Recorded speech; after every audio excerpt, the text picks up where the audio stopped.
என்னை அப்படி மாத்துங்க ஆண்டவரே.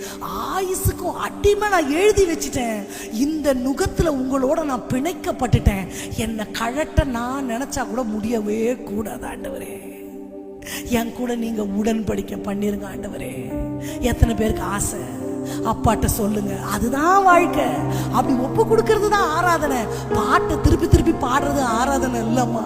கையை தட்டி அந்நிய பாஷையில நிரம்புறது மட்டும் ஆராதனை இல்லை. ஆட்டம் ஆடுறது மட்டும், குதூகலிக்கிறது மட்டும், பரவசமாகிறது மட்டும் ஆராதனை இல்லை.